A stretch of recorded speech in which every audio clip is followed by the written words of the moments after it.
Кейде біз кітапты есеп үшін, тізім үшін, не болмаса оқуы керек болған үшін оқып жатамыз. Дегенмен де кітап оқу бұл есеп емес, бұл кездесу.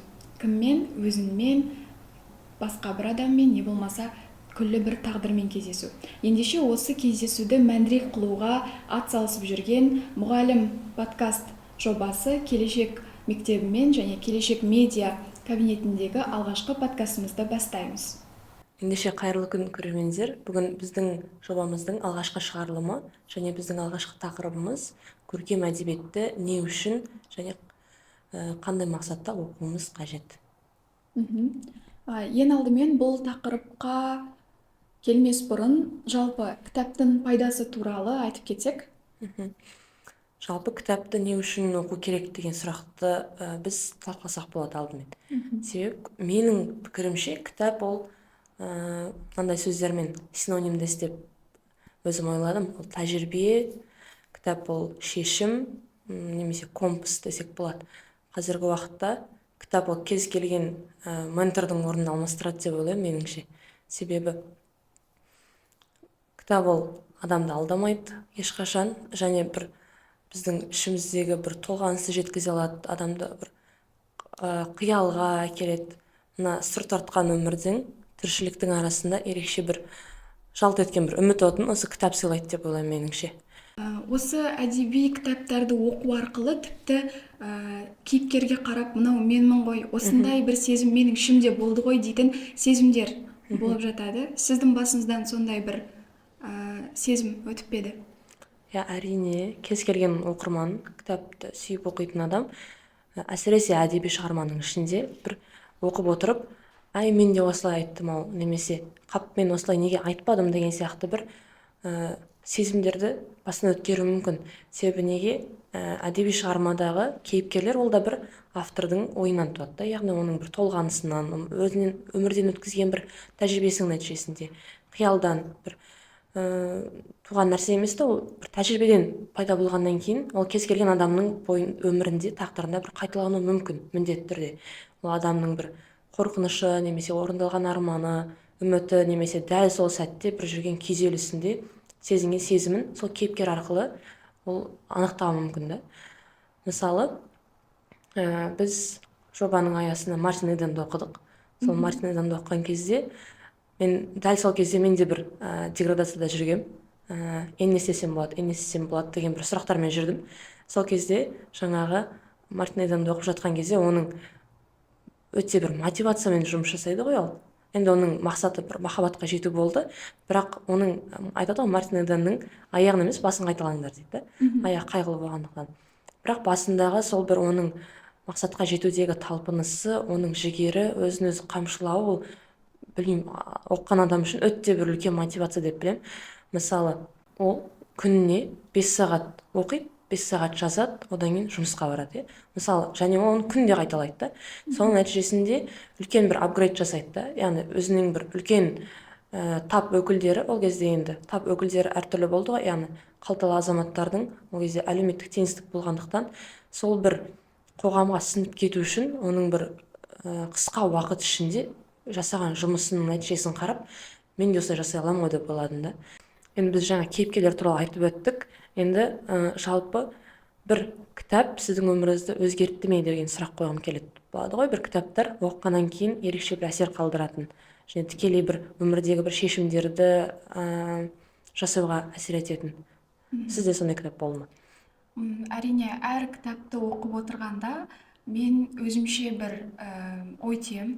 Бірақ та менің өміріме елеулі өзгеріс алып келген кітаптың бірі Бердібек Соқпақбаевтың «Өлгендер қайтып келмейді» романы.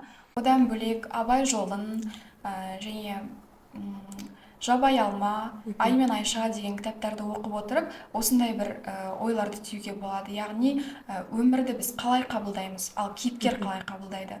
Оның танымында өмірдің мақсаты не, ал сен қазір не істеп жүрсің? Сондай сұрақтарды қою арқылы біз өзімізді ары қарай алдыға жетелейтін тәріздіміз. Қазіргі мысалы жасөспірімдерді бестселлер кітаптар жақсы қызықтырады.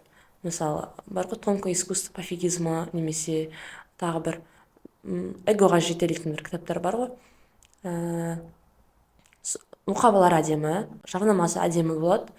талдауы мүмкін болатын шығар, бірақ талдауын көрмедім көбінесе. Бірақ сол кітаптарды көріп, соған үйір болып, соны сатып алатын жасөспірімдер негізі көп нәрсені жоғалтып алып жатыр.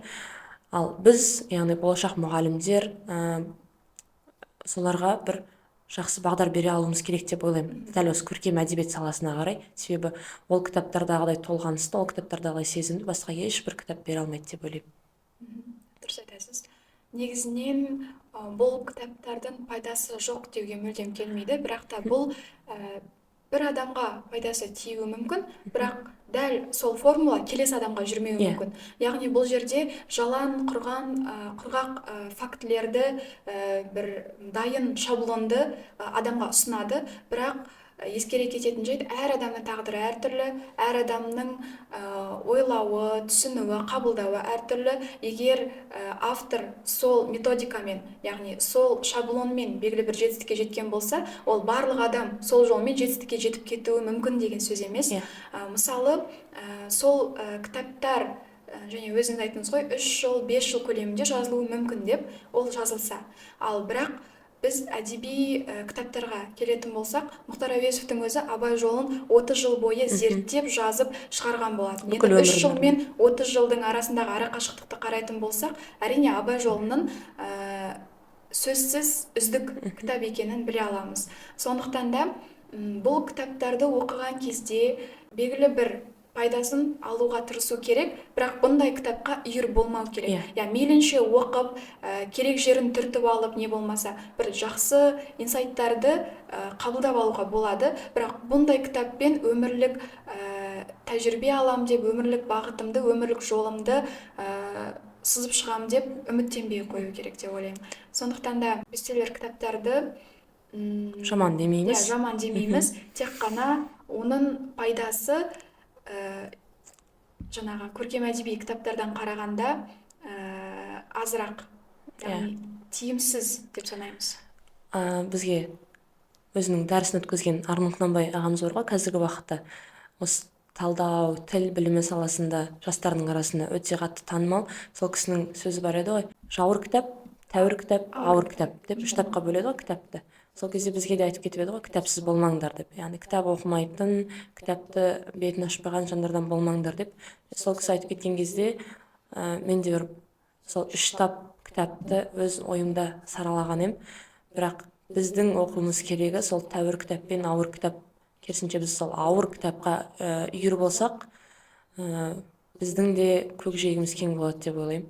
Жаңағы одан да мысалы бізге берілетін дайын формулаларды емес, жаңа айтып кеткендей, дайын шаблондарды емес, өзіміздің бір пікірімізді қалыптастыратын, өзіміз бір деңгей көтере алатын, кейіпкермен жақсы сырласа алатын, сол заманды бір түсіне алатын, осы қоғамды сол арқылы өзгерте алатын бір жандардан болу үшін біз сол көркем әдебиетті оқығанымыз абзалырақ болады. Сонымен қорытындылай келе, біз көркем әдебиетті не үшін оқуымыз қажет, оның пайдасы қандай, оның бестселлер кітаптардан қай жағы тиімдірек деген сияқты сұрақтардың айналасында ой жүгірттік. Өздеріңіздің пікірлеріңізбен бөлісе отырыңыздар. Енді бұл алғашқы шығарылым болғандықтан қолдау күтеміз. Келесі кездескенше.